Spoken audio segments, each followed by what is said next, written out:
Wow, I'm that much of a threat. Steady on, hero. What's that? We've been compromised!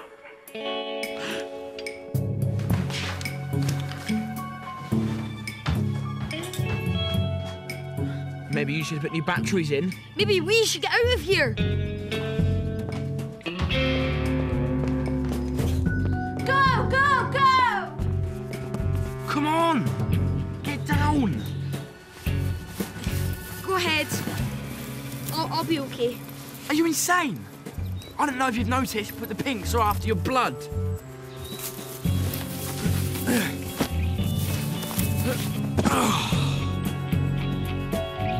Jump!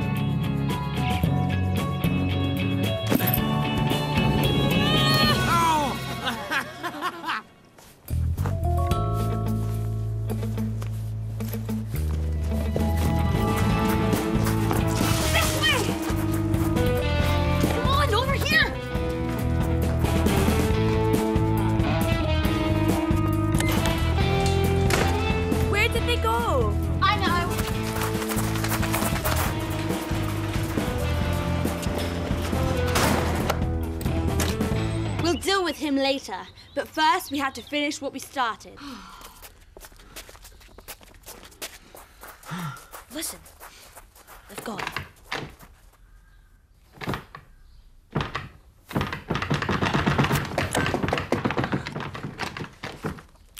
No signal. But we have to tell Quinn what April's doing before Herod gets in trouble. I know. Move. Red. I said move. Red. The door opens inwards. I tried to tell you. Have you got any better ideas?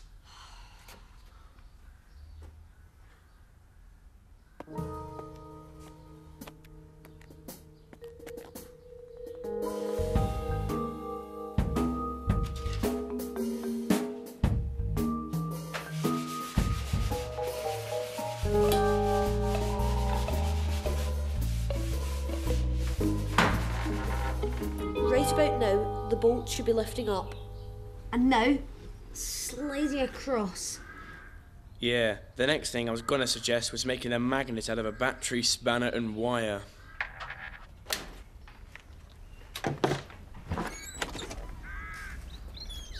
Look me in the eye and tell me I'm not a genius. You're not a genius. If anyone asks, we can say you opened the door, you know, if that'll make you feel better. We have to get out of here fast.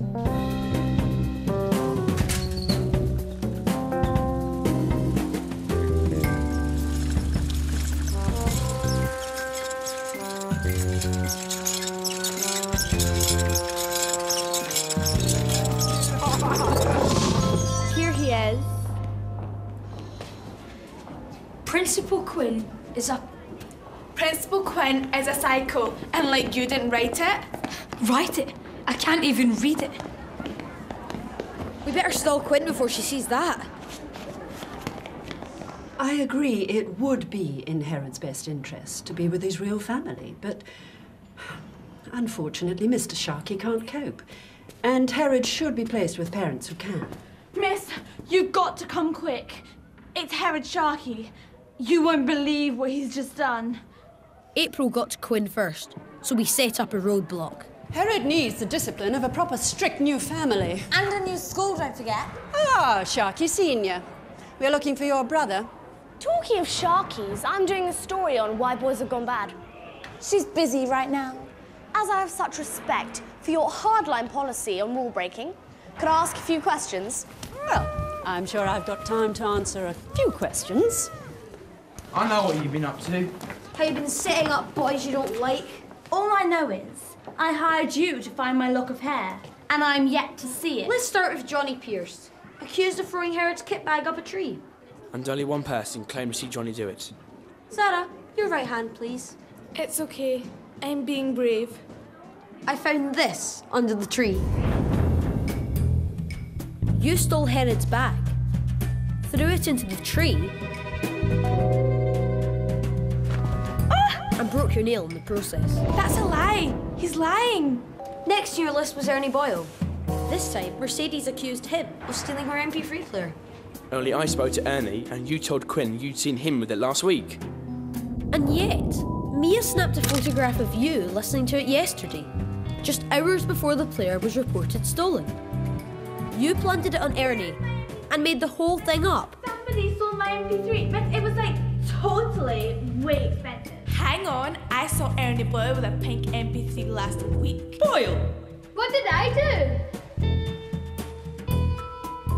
What? Your main target, however, was Herod. You'd already set him up as the main culprit before you planted the chewing gum on the doorknob for Quinn to find. Before you even threw his bag in the tree. First, you took his kit. Ew! Then you made it look like he'd climbed over the fence. And then you tried to leave his footprints at the scene of the crime. And the gum you left in the flower bed. To make us think it was Herod's. Was chewed by someone with a chipped tooth, open wide. So now you had Herod framed and in prison. All you needed was one crime to finish the job. So your cronies went to the stables to take care from a horse. You made it look like Shona Beiderbecks, bought off the internet. You hired us to investigate, thinking Moon would prove Herod was guilty. Admit it, April. You conspired to have perfectly innocent boys excluded and sent to Quinn's prison. Very clever, Moon. You seem pretty sure of the facts, don't you? But so am I. I'm sure Red broke into my dad's property. How else could you get through You the can't gate? prove anything. My dad's video surveillance can. It's exactly the kind of thing you can get sent to real prison for. And what would child welfare make of that? You wouldn't. Please, one more question. Please. I'll make you a deal. You keep quiet about what we've done, and I'll keep quiet about the gate. You'll get rid of the tapes? All evidence will be destroyed. No. There's no deal. What? Ignoring evidence is Bernstein's #1 rule. Well, it's kind of like number 7, you know, but... You made the pledge. And I know how important your badge is to you. You don't have to do this for me, Moon. Really? You mean that? Yeah. Thanks. Okay, I accept. On one condition. You stop trying to get boys excluded, starting with Herod. So, this is what Herod Sharkey's been up to.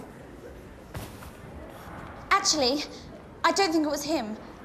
I just saw some other boys run off holding paintbrushes. And I'm so digging what you've done with your hair, miss. Is it a new look for you, you know? Yes, actually. Not the first to notice. It didn't feel great keeping quiet about April, but at least I still had a partner. All the wrongly imprisoned boys eventually came back to class, and Quinn's prison was shut down. Life went on as normal at St. Jerome's, but I now knew the real April, and I knew I had to watch my back. But so did she. Herod had his own score to settle. Hey, look at this, eh? Fit for Cleopatra herself.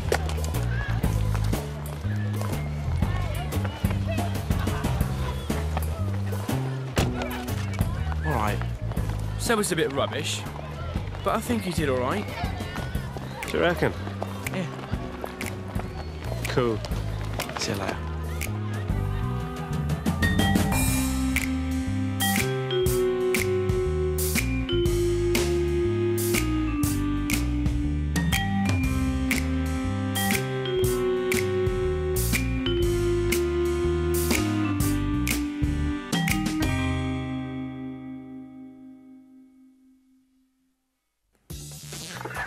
Over on the CBBC channel in 15 minutes is Am I High? Mucho interesting high. What? It doesn't mean that. What does it mean?